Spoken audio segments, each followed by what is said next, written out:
2020, a global pandemic was declared. Millions of people were forced into isolation. The pandemic was caused by a virus known as COVID-19 or SARS-CoV-2, meaning Severe Acute Respiratory Syndrome Coronavirus 2.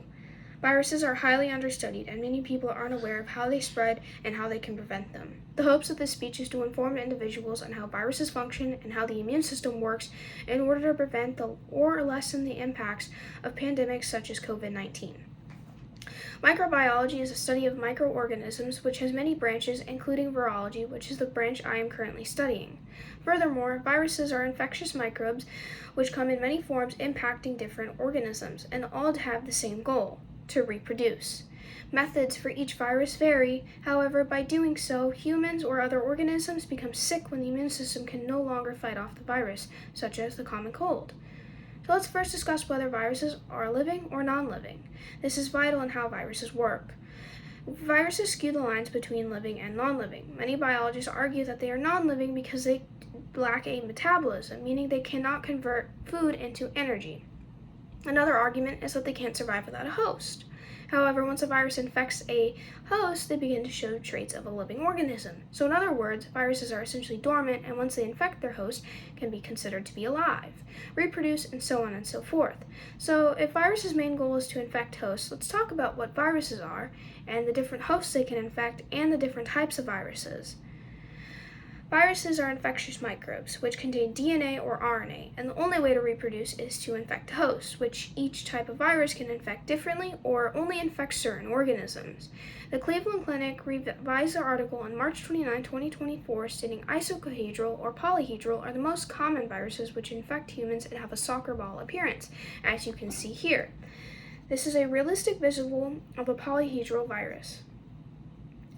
The next type of virus mentioned was the helical virus. This type of virus has its DNA coiled up inside, which resembles a spring, as you can see here.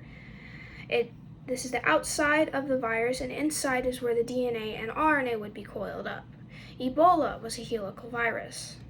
Continuing on, spherical viruses resemble icosahedral, however, they have an envelope around them, which is why they are also known as envelope viruses. Another interesting fact was COVID-19 was a spherical virus, as you can see here. Lastly, complex or bacteriophage viruses can only reproduce or infect in bacteria, and that is seen here. So now we know what viruses are and that there are 4 different types of viruses that are shaped differently, but also infect different organisms. But how do they do this? Viruses contain DNA or RNA, and in order to reproduce, they need a host. So viruses will attempt to invade the host cell and shove their DNA or RNA into the cell. Once the cell is infected, the cell goes through division and replication, and so begins the process of reproduction for the virus. Additionally, cells have receptors, which help them identify what is good and what is bad. Viruses can sometimes bypass these receptors, and the cell will unknowingly let the virus in. Another way is viruses will attach themselves directly to the cell, also known as direct fusion. Lastly, this is typically seen in bacteriophages or complex viruses, where they inject their DNA or RNA into the cell without actually needing to be inside the cell.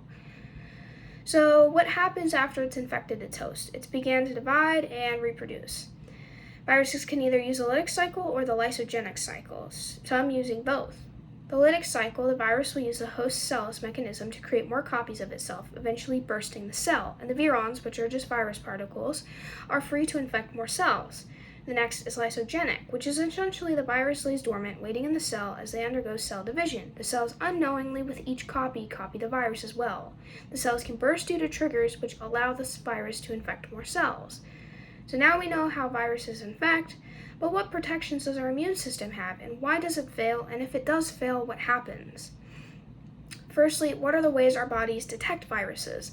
According to Scott Mueller from the National Institute of Health, viruses, when they infect a cell, release proteins that rest upon the surface of the cell, which the immune system detects.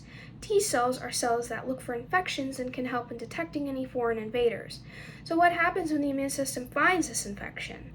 Gary Klimpel, who wrote a journal on medical microbiology, 4th edition, states that the B cells, if they are able to recognize the cell or virus, will immediately send antibodies which attach to the cell and alarm the immune system to attack the virus. However, when a new virus or infection infects the host, the immune system may not know how to react. So it will take longer for it to fight it off, as it must figure out what antibodies will kill off the virus, which is why we sometimes need medications to help our immune system. However, the good thing is the immune system, once it has been infected, keeps a track record of every infection it has fought off, so you will never be reinfected with the same virus or infection again. Now, I know the first thought to pop up is, well, then why do people get the flu every year? Well, the flu is also a type of virus, and also has several different variants. So while you may have gotten one variant of the flu, you can still be infected with a very similar but slightly different version of the flu. So if the immune system has all these defenses, why do we still get sick? To simply put, viruses have evolved, they can mutate and change over time, and if their only goal is to reproduce, they are going to evolve against our immune system and other organisms' mechanisms. So if the immune system cannot fight off the infections, we get sick.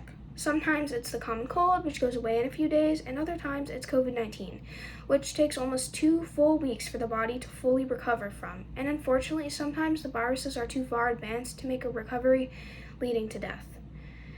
Summarizing things up, you've learned what viruses are, what variants they come in, how they work, and how our immune system defends against viruses. Viruses have been around since the dawn of time, and they are fast evolving and have been a detriment to many individuals. However, humans have made advanced studies against them and are continuing to learn more about these infectious agents every single day.